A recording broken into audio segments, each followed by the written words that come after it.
అందరికీ నమస్కారం. నేను మీ కిరాకార్పిని. నిన్న జగన్మోహన్ రెడ్డి రుస్తుం మైన్స్ లో ముద్దాయిగా ఉన్నాడు. ఎస్సీ ఎస్టీ అట్రాసిటీ కేసులో ముద్దాయిగా ఉన్నాడు. ప్రెజెంట్ రిమాండ్ ఖైదీగా ఉన్నటువంటి కాకాను గోవర్ధన్ రెడ్డిని కలవాలని, రెండోది ప్రశాంతి రెడ్డి గారి మీద దుర్భాషలాడి వ్యక్తిగత హననం చేసినటువంటి నల్లపురెడ్డి ప్రసన్న కుమార్ రెడ్డి ఇంటికి కూడా పరామర్శించాలని కూడా ఒక ప్రోగ్రాం పెట్టుకున్నాడు. ఆయన అనుకున్న తడుగానే వచ్చేసాడు. అక్కడ ఏం జరిగిందంటే నేను ప్రత్యేకంగా చెప్పనక్కర్లేదు.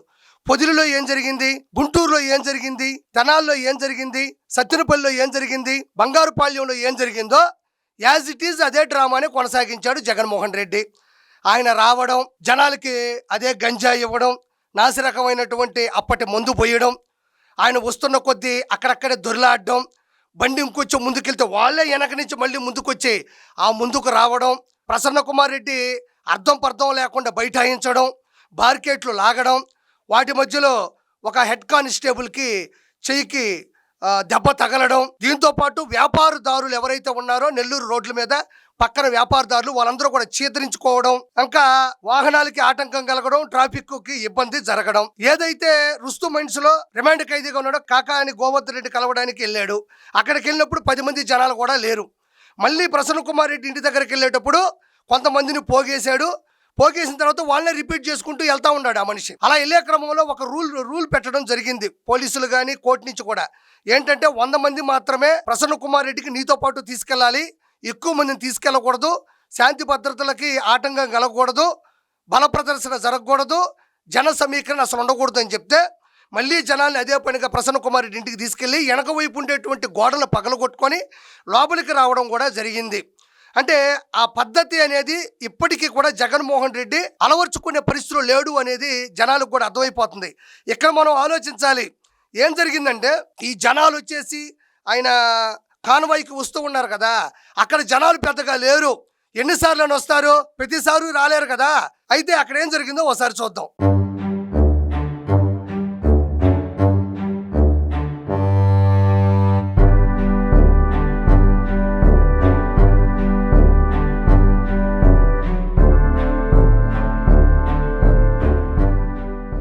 ఇక్కడ గమనించారో లేదో, నెల్లూరులో రోడ్డు మీద వెళ్ళేటప్పుడు జనాలు తక్కువైనారని చెప్పి ఈ సాక్షి లైవ్ లో చాలా చాతచక్యంగా బంగారుపాళ్యంలో దండుపాళ్యం బ్యాచ్ వచ్చింది కదా, వ్యవసాయ మార్కెట్ యార్డ్ దగ్గర అనుకుంటా, దానికి సంబంధించినటువంటి వీడియోని ఈ వీడియోకి మిక్స్ చేశారు. ప్రజలు ఏమన్నా అమాయకులా? ప్రజలకు ఆ మాత్రం జ్ఞానం లేదా? కళ్ళు ఏమన్నా కాకులు పట్టుకుపోయినాయో మాకు? అక్కడ చూస్తే స్పష్టంగా కనబడుతుంది. ఇదేదో క్రియేట్ చేసింది కూడా కాదు, మీ సాక్షిలో లైవ్ లో వచ్చింది. ఇక్కడ జనాలు తక్కువ అయిపోయినారని చెప్పి బంగారుపాళ్యంలో దండుపాళ్యం వీరంగం అంతా తీసుకొచ్చి దీంట్లో మిక్స్ చేయడం జరిగింది. ఈ ఒక్క ఎవిడెన్స్తో నీకు ఏమాత్రం ప్రజాదరణ ఉంది, ప్రజలు నీ కోసం ఎంత మాత్రం ఎగబడుతున్నారు అనేది ప్రత్యేకంగా చెప్పాల్సిన అవసరం లేదు. అయితే ప్రసన్న కుమార్ రెడ్డి ఇంటికి జగన్మోహన్ రెడ్డి వెళ్ళాడు. వెళ్ళిన తర్వాత ఏం జరిగిందో ఒకసారి చూడండి. లోపలికి వెళ్ళిన తర్వాత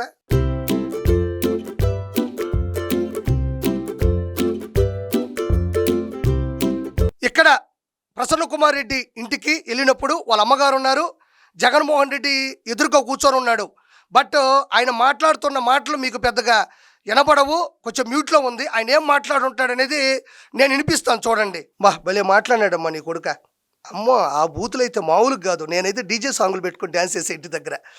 అసలు ఏందది, ఓరుగడ్డ అనిల్ని దాటేసావు, వల్లభనేని వంశీని దాటేసావు, శ్రీరెడ్డిని అయితే ఎప్పుడో దాటేసావు నువ్వు, ఆ కొడాలని అని. అసలు ఇంత అభివృద్ధి చెందావు నేను ఎప్పుడు అనుకోలేదు. ఇది కదా ఇలా ఉండాలి బిడ్డ అంటే, ఇలాంటి బిడ్డ కదా నెల్లూరు గడ్డ కావాల్సింది. అసలు ఇంకా నీకు మినిస్టర్ కన్ఫర్మ్, ఇంకేం కాదు బో నేను చూసుకుంటా. ఇది నిజం, ఇదే మాట్లాడాడు ఆ మనిషి. లేకపోతే ప్రశాంతి రెడ్డి గారి మీద దుర్భాషలాడి వ్యక్తిగత హననం చేసి క్యారెక్టర్ అసాసినేషన్కి పాల్పడినటువంటి ఒక దొంగ దగ్గరికి వెళ్ళినప్పుడు ఇంకేం మాట్లాడతాడు? నువ్వు తప్పు మాట్లాడలేదు, నువ్వు కరెక్ట్ మాట్లాడినవనే కదా మాట్లాడతాడు.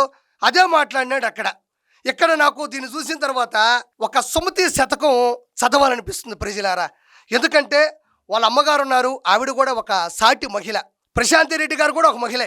ఆవిడ గురించి అంత దారుణంగా మాట్లాడినప్పుడు ఆవిడ వ్యతిరేకించిందో లేదో నాకు తెలియదు, కానీ ఎక్కడ పరిస్థితులు చూస్తే మాత్రం తన కుమారుడు తన కొడుకు ఏమాత్రం తప్పు చేయలేదని చెప్పేసి జగన్మోహన్ రెడ్డి గారి దగ్గర వాపోతుంది. దానికి సంబంధించినటువంటి ఒక శతకం, సుమతి శతకం చదువుతాను వినండి. నేను చిన్నప్పుడు చదువుకున్నాను, దాని అర్థం ఏంటి అని తెలుసు, కానీ దానికి ఎవిడెన్స్ కానీ దానికి ఒక ఏదన్నా కళ్ళకు కట్టినట్టుగా ఒక వీడియో ఉండాలనుకున్నా. ఆ వీడియో ఏంటి, దానికి సంబంధించింది ఏంటంటే, పుత్రోత్సాహము తండ్రికి పుత్రుడు జన్మించినప్పుడే పుట్టదు, జనులా పుత్రుని గనుగుని పొగడగా పుత్రోత్సాహము నాడు పుట్టును సుమతి. ఎంత అర్థం ఇది అంటే, పుత్రోత్సాహము తండ్రికి పుత్రుడు జన్మించినప్పుడు పుట్టదు అంటే తండ్రి లేరు కాబట్టి, నల్లపరెడ్డి శ్రీనివాసరెడ్డి గారు వాళ్ళ అమ్మగారు ఉన్నారు కాబట్టి పుత్రుడు పుట్టినప్పుడే తల్లికి ఆనందం కలగదు. పుట్టి పెరిగిన తర్వాత జనాలందరూ పొగుడుతున్నప్పుడు నిజమైన ఆనందం ఆ తల్లిదండ్రులకు వస్తుంది అనేది సుమతి శతకంలో అర్థం. ఇక్కడ కూడా అలానే ఉంది. పుట్టినప్పుడు ఆనందపడ్డారో లేదో తెలియదు కానీ ప్రసన్న కుమార్ రెడ్డి ప్రశాంత్ రెడ్డి గారిని ఇంత దారుణంగా మాట్లాడిన తర్వాత దాన్ని పొగడడానికి అంటే, జనులా పుత్రుని గనుగుని పొగడక పుత్రోత్సాహము నాడు పుట్టును సుమతి అంటే జగన్మోహన్ రెడ్డి వచ్చి ఇక్కడ పొగడుతున్నాడు కదా, ఇప్పుడు నిజమైన ఆనందం ఆ కుటుంబానికి చెందింది అని నేను చెప్తా ఉండా. దీంట్లో ఉండే అర్థమంతా అదే. కాబట్టి ఇది ఎవరు కూడా ప్రజలు హర్షించరు. దీని తర్వాత బయటకు వచ్చి ఒక ప్రెస్ మీట్ పెట్టాడు. ఏం పెట్టాడో ఒకసారి చూద్దాం. పిల్లలు అన్నప్పుడు చంద్రబాబు నాయుడు ఉడుకు రక్తంలో ఉంటాడు, మా పెద్దిరెడ్డి రామచంద్రరాడు అన్న ఉడుకు రక్తంలోనే ఉండింటాడు, తపానాలు పీకింటాడు. ఏం తప్పేముంది, ఆ టైంలో జరిగింటాయి. ఆ జరిగిందాన్ని గుర్తుపెట్టుకొని సేడిజంగా ఇన్ని సంవత్సరాల తర్వాత కూడా ఆయన కొడుకును కూడా జైల్లో పెట్టించాలని చెప్పి ఇంతగా తాపత్రయపడతా ఉన్నాడంటే చంద్రబాబు నాయుడు. ఏమయ్యా జగన్మోహన్ రెడ్డి, ఎంత చిల్లర మాటలా, ఇన్ని చీప్ ట్రిక్సా? ఎప్పుడో స్కూల్లో పెద్దిరెడ్డి రామచంద్రారెడ్డి చంద్రబాబు నాయుడు గారిని కొట్టారు, అది మనసులో పెట్టుకొని మిథున్ రెడ్డిని ఇప్పుడు లోపల పంపించడం జరిగింది అంటున్నావు. లిక్కర్ స్కామ్లో అడ్డదిడ్డంగా A4 నిందితుడిగా ఉన్నాడు మిథున్ రెడ్డి. అది బట్టబయలేంది, సాక్ష్యాలతో కూడినటువంటి శిక్ష అనుభవిస్తున్నాడు. దీనికి స్కూల్లో ఒక కథ అల్లి అంటే బాబాయిని ఫస్ట్ గుండెపోటు అని చెప్పి గొడ్డల వేటు అని ఎలా నమ్మించే ప్రయత్నం చేసావో ఇది అలాంటిదే. గొలకరాయి తీసుకొని తల మీద కొట్టాడంట, ఆ మనిషి ఎవరో కనబడలా, అది ఆనించి వచ్చిందో తెలియదు.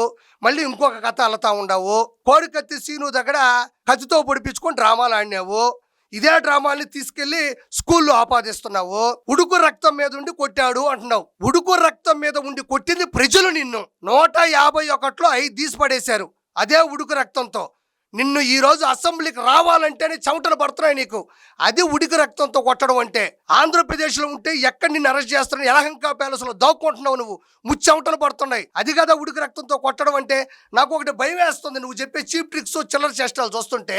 ఏమయ్యా జగన్మోహన్ రెడ్డి, చెల్లిని ఎందుకు బయటపడేసావు అంటే, చిన్నప్పుడు నేను తను భోంచేస్తుంటే తన అప్పడం పెరుక్కుంది, అది నాకు మనసులో పెట్టుకొని ఈరోజు బయటపడేశారంటావని భయంగా ఉంది. ఏం జగన్మోహన్ రెడ్డి, మీ బాబాయిని ఎందుకు లేపేశావు అని అడిగితే, మా బాబాయ్ నేను ట్యూషన్కి వెళ్ళలేదని మందలిచ్చాడు, అది మనసులో పెట్టుకొని మా బాబాయ్ని లేపేశాను అని చెప్తావని భయంగా ఉంది. ఏం జగన్మోహన్ రెడ్డి, అమ్మ మీదే కేసు పెట్టావు తప్పు కదా అని అడిగితే, చిన్నప్పుడు నేను టూర్కి వెళ్తుంటే 5 రూపాయలు తక్కువ ఇచ్చింది, నేను మనస్తాపానికి గురయ్యి అది మనసులో పెట్టుకొని మా అమ్మ మీద కేసు పెట్టానని చెప్పేసి ఇలాంటి చిల్లర చేష్టాలు, ఇలాంటి చీప్ ట్రిక్స్ ప్లే చేస్తామని చెప్పి భయంగా ఉంది. నువ్వు స్కూల్లో జరిగిన విషయాల గురించి క్రియేట్ చేసి మాట్లాడుతున్నావే, చీప్ ట్రిక్స్ ప్లే చేస్తూ. చిన్నప్పుడు స్కూల్లో టీచర్ని కొట్టింది ఎవరు? నువ్వు కాదా? స్కూల్లో టీచర్ని పిల్లలు దేవుళ్ళ భావిస్తారు, వాళ్ళని వైన్ షాపుల ముందు నిలబెట్టింది ఎవరు? నువ్వు కాదా? మీ నాన్నగారే చెప్పాడు, మా ఓడిని నేను అమెరికా పంపిస్తే అక్షరం కూడా నేర్చుకోలేదు అని మీ నాన్నగారే అసెంబ్లీలో చెప్పాడు. ఏదో సరదాగా ఫంక్షన్లోనో పార్టీల్లోనో చెప్పలా, అసెంబ్లీలో ప్రజలు చూస్తున్నాగా చెప్పాడు.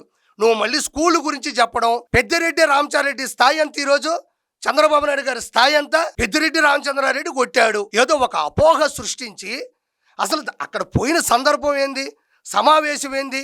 నువ్వు వెళ్ళిందే 2 దొంగలను కలవడానికి వెళ్ళావు. పలు కేసుల్లో అభియోగాలతో ఎదుర్కొంటున్న వాళ్ళని కలవడానికి వెళ్ళి నువ్వు పెద్దిరెడ్డి రామచంద్రారెడ్డి మిథున్ రెడ్డి ఎందుకు వచ్చాడు అక్కడ అంటే, నీకు ఒకటే ప్రజలు, నీకు లాస్ట్లో నీకు రాబోయేది ఖచ్చితంగా జైలుకి వెళ్తావు, జైలు నుంచి నీకు బెయిల్ రాదు, నువ్వు శిక్ష అనుభవించబోతా ఉండవు. నేను కూడా ఒక ఉదాహరణ చెప్పేస్తా. ఒకరోజు సరదాగా నువ్వు వాకింగ్కి వచ్చావు, చంద్రబాబు నాయుడు గారు కూడా ఆ రోజుల్లో వాకింగ్కి వచ్చారు. నువ్వేదో పోతా ఉండి ఎవరినో పెద్ద మనిషిలో బూతు మాట అనేసావు. అది చంద్రబాబు నాయుడు గారికి నచ్చల, పెద్ద మనిషి కదా అని. చంప మీద ఒక దెబ్బ కొడితే 4 పళ్ళు రాలిపోయినాయి అని ఆ పార్కులో ఉన్న ఒక పెద్ద మనిషి మొన్న నాతో చెప్పాడు. సాక్ష్యాలు ఉన్నాయంటే, ఆ రోజుల్లో ఫోన్లు ఎక్కడున్నాయి అబ్బాయి, నువ్వు అలా అడిగితే ఎట్లా అన్నాడు. అంటే నేను అనేది దాన్ని నువ్వు దృష్టిలో పెట్టుకొని నువ్వు అధికారంలోకి వచ్చిన తర్వాత చంద్రబాబు నాయుడు గారిని అరెస్ట్ చేయించావు. ఎంత బాగుంది ఈ కథ. ఇది నిజమే, ఎందుకంటే నాకు ఒక పెద్ద ఆయన చెప్పాడు. ఎందుకంటే అప్పట్లో చంద్రబాబు నాయుడు గారికి ఉడుకు రక్తం ఉంది, నువ్వేమో అంత ఉండవు, ఒక అబ్బాయితో సమానం, ఒక పెద్ద మనిషిని పట్టుకొని బూతులు మాట్లాడు, ఆయనకు అది నచ్చలేదు, సంస్కారం ఉన్న మనిషి కాబట్టి కొట్టాడు. దాన్ని దృష్టిలో పెట్టుకొని నువ్వు ఆయన అరెస్ట్ చేయించావు. ఏంటి దీనికి దానికి పొంతన అంటే, మరి నువ్వు మాట్లాడితే అవతడు కూడా అదే మాట్లాడతారు. కాబట్టి జగన్మోహన్ రెడ్డి జైలుకి వెళ్తాడు. ఇలాంటి సంస్కారం లేని మనిషి, దొంగల్ని గెలిచేటువంటి మనిషిని కూడా ప్రజలు హర్షించరు. కాబట్టి ప్రజలు కూడా దీని గురించి పూర్తిగా అర్థం చేసుకోవాలని నేను మనస్ఫూర్తిగా కోరుకుంటున్నాను. Thank you so much.